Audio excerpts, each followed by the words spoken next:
Vamos a ver un resumen de propiedades de las funciones hiperbólicas. Aquí tenemos un cuadro de las funciones hiperbólicas. Vemos que, por ejemplo, el seno hiperbólico es lo mismo que el seno, solo que en el seno tenemos la i imaginaria que no lo tenemos a la izquierda. Y lo mismo en el coseno. Los cosenos son suma de exponenciales positiva y negativa, solo que el coseno trigonométrico tiene además la unidad imaginaria. El resto es todo igual. La tangente hiperbólica es el cociente del seno y el coseno, tanto en el caso hiperbólico como en el trigonométrico. La cotangente es el cociente del coseno y el seno, tanto en el caso hiperbólico como en el caso trigonométrico. La cosecante es 1 partido por el seno, tanto hiperbólico como trigonométrico, y lo mismo la secante. La secante es 1 partido por el coseno, tanto hiperbólico como trigonométrico. Realmente las que realmente importan son las dos primeras, o incluso la tangente y la cotangente. Lo que sabemos es que las funciones trigonométricas tienen un periodo 2π y por culpa de la i, las funciones hiperbólicas no son funciones periódicas reales, pero sí son funciones hiperbólicas complejas. Es decir, tienen un periodo 2π por i, es decir, un periodo imaginario. Digo que esencialmente pasar de hiperbólico a trigonométrico es simplemente cambiar t por i por t, salvo en el caso aquí en el seno que aparece el denominador i, que no aparece en el coseno. Esto supone que las identidades trigonométricas son muy parecidas a las hiperbólicas y lo mismo las expresiones para derivadas y las integrales. Sin embargo, las propiedades ya vemos que son distintas, porque exponencial de i por pi es -1, la famosa fórmula de Euler. En cambio, exponencial por pi pues no tiene ningún valor especialmente relevante. También otra cuestión es que, como veremos, el seno y el coseno son la parte impar y par de la exponencial, tanto en el caso trigonométrico como en el caso hiperbólico. Aquí tenemos la gráfica del seno hiperbólico.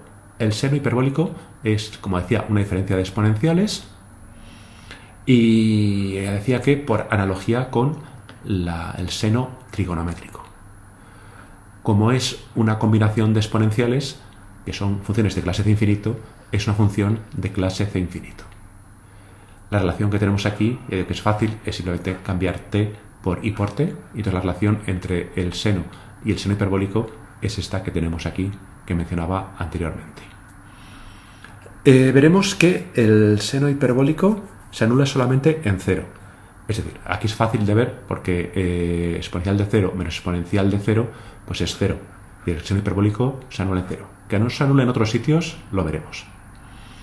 Y para valores muy grandes, la exponencial decreciente desaparece y entonces la exponencial que permanece es la positiva. Entonces el seno hiperbólico tiene este comportamiento exponencial para grandes valores de t. Es fácil ver que es una función impar, es decir, que el seno hiperbólico de menos t es el menos seno de t. Básicamente lo tenemos aquí. Si cambiamos t por menos t, entonces la exponencial negativa queda con signo positivo y la exponencial positiva quedaría con signo negativo. Entonces por eso de aquí sale este signo menos. Nos falta por ver que realmente sea una función creciente y que solamente se anule en el 0, con lo cual la gráfica es esta que tenemos aquí, que no es evidentemente la gráfica de ninguna función periódica. Eso queda pendiente. El coseno hiperbólico, parecido. Ahora tenemos una suma de exponenciales, creciente y decreciente. Y digo que esto proviene de la analogía, al llamarlo coseno, proviene de la analogía con el coseno trigonométrico. Igual que antes, suma de exponenciales, este clase de infinito, y además, como las exponenciales son ambas positivas, esta expresión es siempre positiva. Con lo cual, en su gráfica, el coseno hiperbólico siempre está en los positivos. Y nos quedaría por ver que el coseno realmente es siempre mayor o igual que 1, a diferencia del coseno trigonométrico, que siempre es menor o igual que 1. La relación entre ambas es fácil, es simplemente cambiar t por it. El coseno en 0, pues toma el valor exponencial de 0, 1, más exponencial de 0, 1, dividido por 2, la unidad. Y nos queda por ver que realmente la gráfica es así, que realmente esto es un mínimo absoluto para el coseno hiperbólico.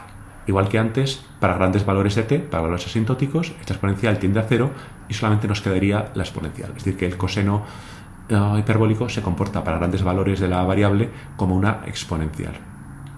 Y luego es una función par.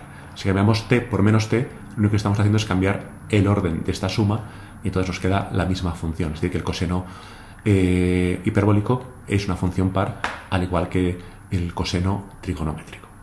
Nos queda por ver estas propiedades de crecimiento, pero eso lo veremos después. Esta propiedad, que el 0 nos da un mínimo absoluto y que el coseno no se anula nunca es claro porque esto es una suma de positivos. Otra manera de ver de dónde provienen las funciones trigonométricas y las funciones hiperbólicas es a partir, como decía, de la serie de la exponencial. Si en la serie de la exponencial nos quedamos solamente con los términos pares, nos queda el coseno hiperbólico. Y si nos quedamos solamente con los términos impares, nos queda el seno hiperbólico. Y estas series también se pueden alcanzar utilizando la serie de Taylor calculando derivadas, lo haremos después, y lo podemos comparar con las expresiones trigonométricas. Si partimos de la exponencial imaginaria, pues los términos pares nos darían la serie del coseno y los términos impares nos darían la del seno. Veis que la diferencia está en estos signos que tenemos aquí, que no tenemos en el coseno y el seno hiperbólicos. Esto es lo que decía. Desarrollamos exponencial de it como coseno de t más y veces seno de t, es decir, separar parte real e imaginaria, y cuando desarrollamos la serie de esta exponencial, pues agrupamos a un lado los términos que tienen i, que son los impares, y los que no tienen i, que son los términos pares. Más propiedades. Tenemos esta propiedad trigonométrica, que la suma del coseno cuadrado más el seno cuadrado es la unidad independientemente de quién sea el ángulo. También la tenemos para las funciones hiperbólicas, solo que con un signo menos. Suele ser la diferencia sutil entre una expresión y otra. Es fácil de ver. Si escribimos el cuadrado del coseno hiperbólico y el cuadrado del seno hiperbólico y los desarrollamos, tenemos exponencial de 2t más exponencial de menos 2t, el doble producto de este por este, exponencial de t por exponencial de menos t, es la unidad, con lo cual nos queda aquí un 2. Aquí lo mismo, y podemos tachar términos. Vemos que esta exponencial se va por esta exponencial se va por esta exponencial, y en el numerado nos queda 2 menos 2, 4, dividido por 4 nos queda la unidad. Con lo cual comprobamos esta identidad hiperbólica.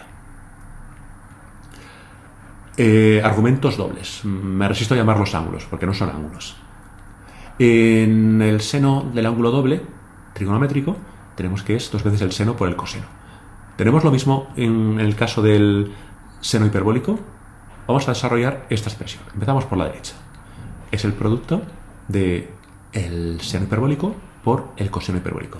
Ahí tenemos una diferencia de cuadrados, ya cancelamos un 2, entonces nos queda que diferencia por producto, diferencia de cuadrados, exponencial de t por exponencial de t, exponencial de 2t, menos la exponencial de menos t al cuadrado, que vemos claramente que es un seno hiperbólico solamente con argumento doble.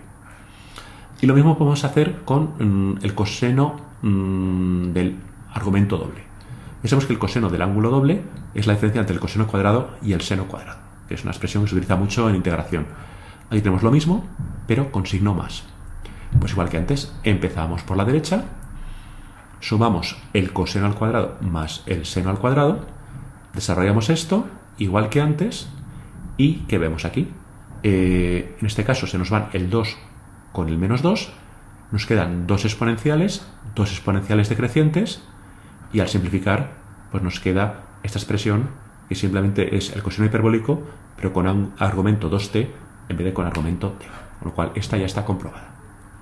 Entonces, dejo como ejercicio pues estas identidades que se pueden utilizar para integrar funciones hiperbólicas, que es que el coseno, que son muy parecidas a las trigonométricas, que el coseno hiperbólico al cuadrado es el coseno del ángulo, el coseno hiperbólico de argumento doble más 1 dividido por 2, y algo parecido con el seno hiperbólico al cuadrado, que nos permiten cambiar expresiones que tienen potencias con expresiones que no tienen potencias, que son más fáciles de integrar en su caso. O también esta identidad hiperbólica, que es muy parecida a la trigonométrica, que el coseno de la suma es coseno por coseno más seno por seno. En el caso trigonométrico, aquí habría un signo menos. Y que el seno hiperbólico de la suma es seno por coseno más coseno por seno, que en este caso sí que es idéntica a la trigonométrica. Bien, vamos a recuperar algunas de las propiedades que tenemos pendientes utilizando las derivadas. La derivada del seno hiperbólico es el coseno hiperbólico, muy parecida a la trigonométrica. La derivada del coseno hiperbólico es igual al seno hiperbólico, que es muy parecida a la trigonométrica, pero sin signo menos. Solo decir que estas identidades son más fáciles porque no involucran signos. Y esto es muy fácil de ver. Derivamos el seno hiperbólico. Hay que derivar esta expresión. La derivada de la exponencial es ella misma y la derivada de la exponencial de negativa es menos ella misma. Menos con menos más, y entonces acabamos con un coseno hiperbólico. Y algo parecido en esta de aquí abajo. Derivamos el coseno hiperbólico y ¿qué tenemos? La derivada de la exponencial es ella misma, la derivada de la exponencial negativa es menos ella misma, con lo cual acabamos con un seno hiperbólico. Ojo, que no tenemos el signo que aparece en el caso trigonométrico. Y ahora ya tenemos integrales inmediatas. La primitiva del seno hiperbólico es el coseno hiperbólico y la del coseno hiperbólico es el seno hiperbólico sin signos. Y también de aquí recuperamos algo que teníamos pendiente. Habíamos dicho que el seno hiperbólico es una función creciente que solamente se anula en el cero. Esto es así porque la derivada del seno es el coseno hiperbólico, que ya hemos visto que es siempre positiva. Con lo cual, como el seno hiperbólico se anula en cero, pues, y es creciente, en los positivos el seno hiperbólico es positivo y en los negativos el seno hiperbólico es negativo. Y bastante lo que estaba diciendo.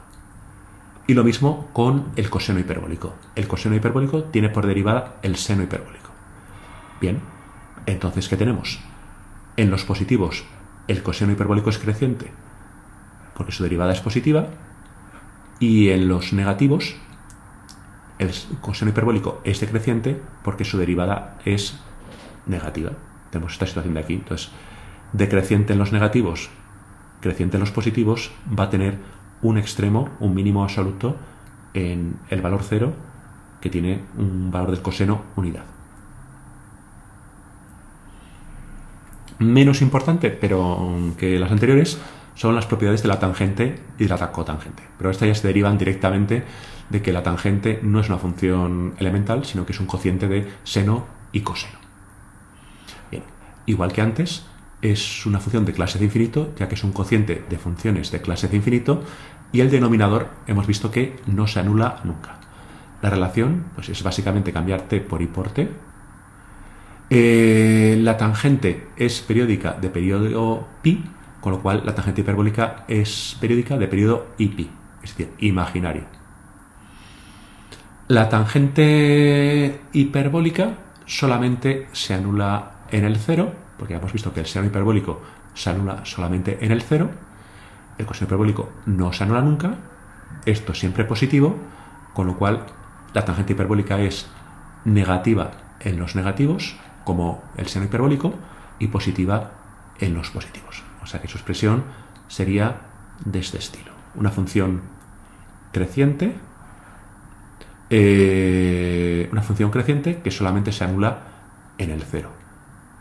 Además, para grandes, estas asíntotas que tengo aquí pintadas, para grandes valores de t, la exponencial decreciente tiende a 0 y nos quedaría exponencial de t partido por exponencial de t.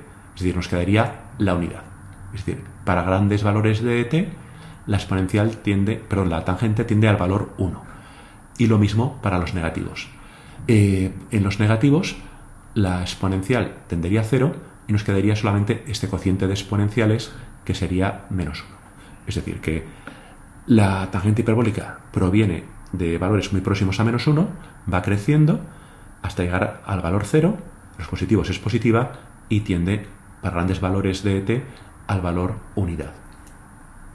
Y ya sabemos que, como es el cociente de una función impar por una función par, va a ser una función impar. Si queremos, lo podemos comprobar aquí directamente. Y lo que decía, es creciente y solamente se anula en t igual a 0. esto lo podemos comprobar de otra manera, utilizando las propiedades de la derivada. Aquí tenemos otras relaciones hiperbólicas importantes. Sabemos que 1 más la tangente al cuadrado es la secante cuadrado, es decir, 1 partido por el coseno al cuadrado. Pues aquí tenemos lo mismo, pero con un signo menos. Y lo único que hay que hacer es operar 1 menos la tangente hiperbólica al cuadrado, reducimos a común denominador, entonces aquí tenemos un coseno cuadrado, pero como coseno cuadrado menos seno cuadrado hiperbólicos es la unidad, nos queda 1 partido por el coseno cuadrado hiperbólico, que es la secante hiperbólica al cuadrado, definiendo la secante hiperbólica como 1 partido por el coseno hiperbólico. También podemos ver una propiedad de las derivadas.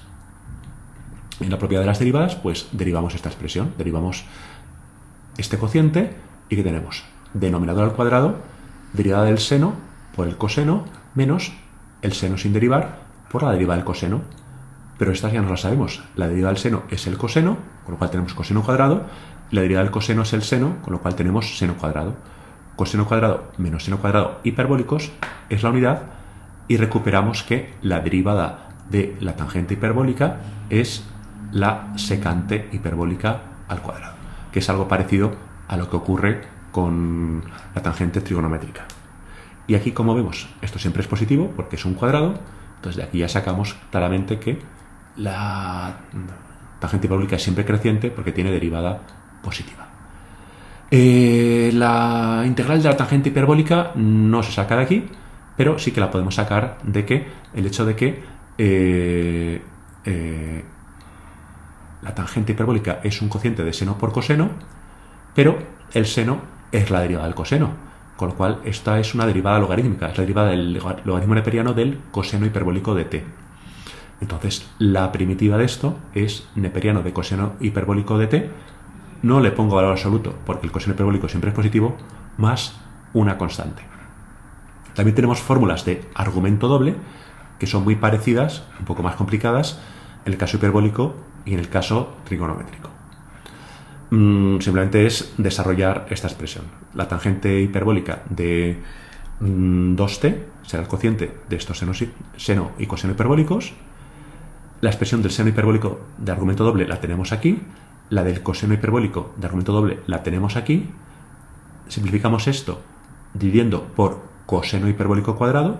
Entonces en el denominador tendremos 1 más seno partido por coseno al cuadrado, y al dividir esto por coseno cuadrado, este se nos va y nos queda seno partido por coseno. Y ahora solamente tenemos que identificar este cociente como tangente hiperbólica y este cociente como tangente hiperbólica al cuadrado. Estas son las más usuales. Si queréis, podéis recuperar también esta expresión que es muy parecida a la trigonométrica, y lo que nos quedaría sería hacer lo mismo con la cotangente. No es tan importante, pero como es muy parecido, pues no me resisto a contároslo. Ahí tenemos la cotangente hiperbólica y su gráfica. Y ya veis que es un poquito más peculiar.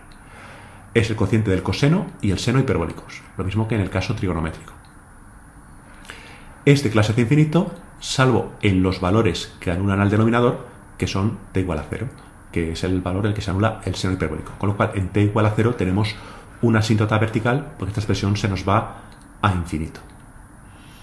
La relación entre cotangente y cotangente trigonométrica, pues igual que antes, es cambiar t por i por t. La cotangente trigonométrica es periódica de periodo pi, entonces la cotangente hiperbólica es periódica de periodo imaginario i por pi. No se anula nunca, porque el coseno hiperbólico no se anula nunca, es decir, no tiene ceros, y faltaría por ver que es positiva en los positivos y negativa en los negativos. Y aparte que vemos aquí que es una función decreciente. Eso lo veremos dentro de un rato. Además, para grandes valores de t, la exponencial decreciente desaparece y nos quedaría exponencial partido por exponencial, es decir, la unidad. Si tiene una asíntota horizontal para t's muy grandes, esta función tiende a 1, y lo mismo para los negativos. Razonamos igual que para la tangente. También, como es cociente de una función par por una función impar, va a ser una función impar. Y falta por ver esto, que es una función decreciente. Para ello podemos ver las mismas identidades que antes, solamente que para el caso de la cotangente. El razonamiento es idéntico, o sea que esto es todo muy repetitivo. Si queréis os lo saltáis. Sabemos que 1 más la cotangente al cuadrado trigonométrica es la cosecante cuadrado, que es 1 partido por el seno cuadrado. Aquí la diferencia estriba en este signo. Bueno, pues hacemos esta cuenta, reducimos a como un denominador y nos queda, al pasar esto aquí arriba, un seno hiperbólico al cuadrado. Esto sabemos que es la unidad, nos queda 1 partido por el seno hiperbólico al cuadrado, entonces esto es la cosecante hiperbólica al cuadrado si definimos la cosecante hiperbólica como 1 partido por el seno hiperbólico. Y ahora la propiedad de la derivada. La derivada de la cotangente hiperbólica es 1 menos la cotangente hiperbólica al cuadrado. Bien, pues derivamos esta expresión, igual que antes, es un cociente, denominador al cuadrado, derivada del coseno por el seno, menos la derivada del seno por el coseno sin derivar. Pero esta ya la sabemos. La derivada del coseno es el seno y la derivada del seno es el coseno. Entonces tenemos aquí otra vez la identidad trigonométrica. Coseno cuadrado menos seno cuadrado es 1. Entonces nos queda esta expresión que tenemos aquí. Ya la recuperamos. Bien, entonces esto nos permite deducir que, como esto es un cuadrado con signo menos, la cotangente es una función decreciente, ya que su derivada es siempre negativa, que era lo que veíamos en la gráfica anterior. Y aquí igual, podemos integrar la cotangente hiperbólica porque es un cociente de coseno y seno. Como el coseno es la derivada del seno, esta es una derivada logarítmica, es la derivada del neperiano de valor absoluto del seno. Ahora pongo el valor absoluto porque el seno cambia de signo. Entonces la primitiva es simplemente neperiano de valor absoluto del seno más una constante. Y por último, si queremos hacer la cotangente hiperbólica de argumento doble, vemos que tiene una expresión parecida a la del caso trigonométrico. Simplemente es operar. Yo la verdad que os digo sinceramente, estas expresiones yo no me las sé de memoria. Pues tendríamos aquí el coseno de argumento doble y el seno del ángulo doble. Igual que antes, dividimos ahora por seno hiperbólico al cuadrado. Entonces queda coseno hiperbólico cuadrado partido por seno cuadrado más 1, y al dividir por seno hiperbólico cuadrado, este se nos va y nos queda coseno partido por seno. Y de aquí identificamos las cotangentes hiperbólicas. Queda también, lo hacéis vosotros, ver esta propiedad de la cotangente del argumento suma, que es muy parecida, como ya digo, a la trigonométrica. Si queréis, podríamos ver el caso de las funciones hiperbólicas inversas, pero yo creo que no es tan interesante. Así que lo dejamos aquí.